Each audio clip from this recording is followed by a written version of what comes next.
Oui, bonjour, bonsoir, mesdames et messieurs. Aujourd'hui, nous avons un nouveau document que nous allons vous présenter avec le coach Alex Balogun qui quitta son pays, le Nigeria, en 1968 pour aller vers le reste de l'Afrique de l'Est. Et en allant en Afrique de l'Est, il s'est développé, performé et il est devenu un entrepreneur à succès. Et il nous partage ses moments, ses expériences lors de sa conférence, là où il nous présente certains de ses livres aussi qui sont à succès. Alors juste après le jingle, je te raconte le reste.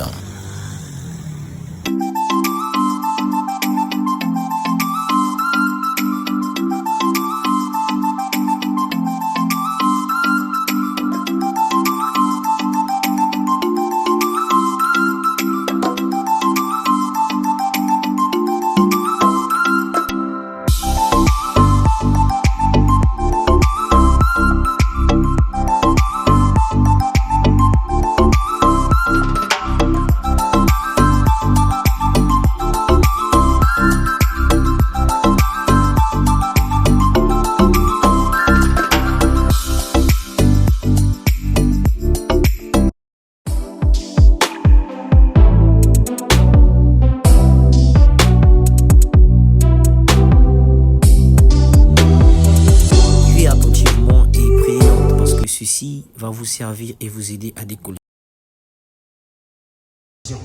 Et quelle quantité?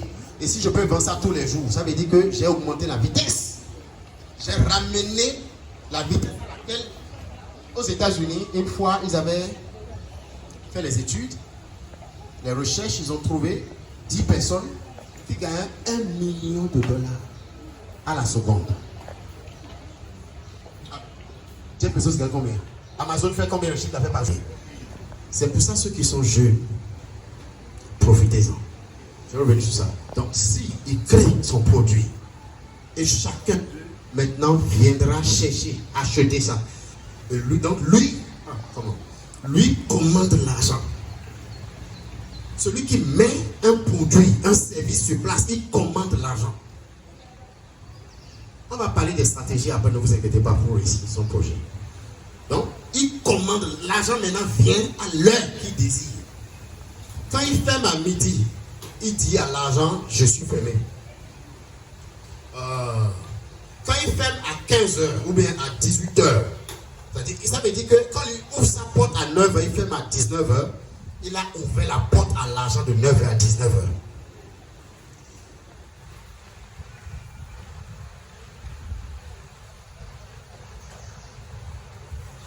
Donc en réalité, personne n'est né pauvre. On est tous des riches parce qu'on a tous du potentiel à vendre au monde. Dans la solution dans le domaine musical.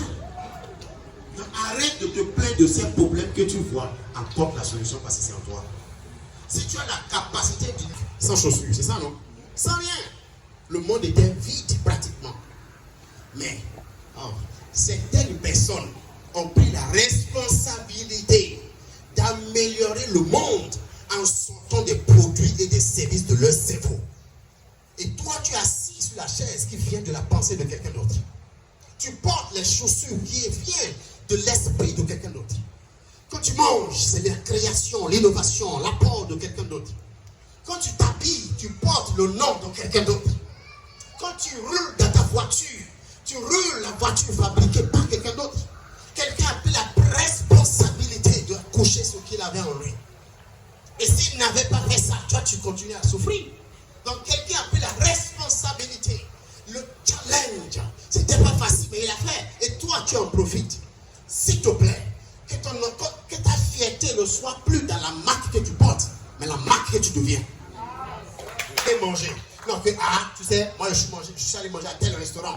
Non, que ta fierté soit, je suis actionnaire à tel restaurant. Et que quand les gens mangent là-bas, l'argent vient dans ma poche. Que cela soit ta fierté.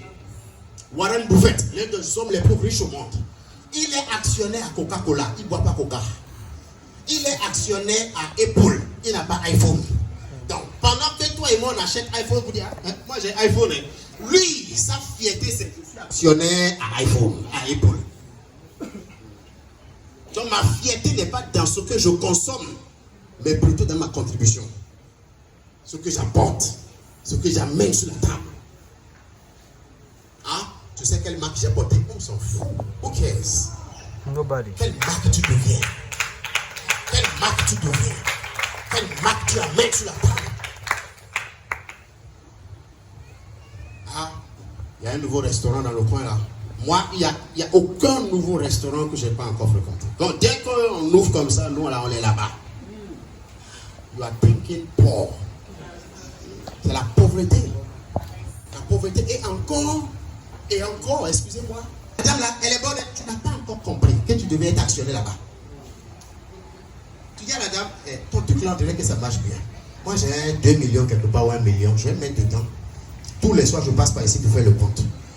Là, on va élargir un peu les trucs. Tu n'as pas encore compris que c'est une opportunité d'affaires. Et quand on te demande, tu te coiffes où? Ah, moi, je me coiffe chez la dame là. Tu as quelque chose chez quelqu'un jeune qui te vend quelque chose chaque fois. Et tu l'insultes. Tu me dis non, toi, il faut produire beaucoup de quantité de là, frère. On n'a pas l'argent. Et tu n'as pas encore compris que tu peux être bâtonnier avec lui. Et lui dit ton truc là, les gens achètent beaucoup. Donc, je mets 500 000 dedans. Je mets 2 millions dedans. Et puis, on signe un contrat et on vérifie. Tu n'as pas besoin de commencer par... Non, commence petit. Commence quelque part. Apprends. Trouve de l'expérience d'abord. Gagne de l'expérience d'abord. Ton couturier, ton styliste, tu le vois, tu sais qu'il a besoin de machines. Et tu sais très bien. Et tu l'insultes pour ça même. Et tu n'as pas honte que c'est toi qui vas l'enrichir.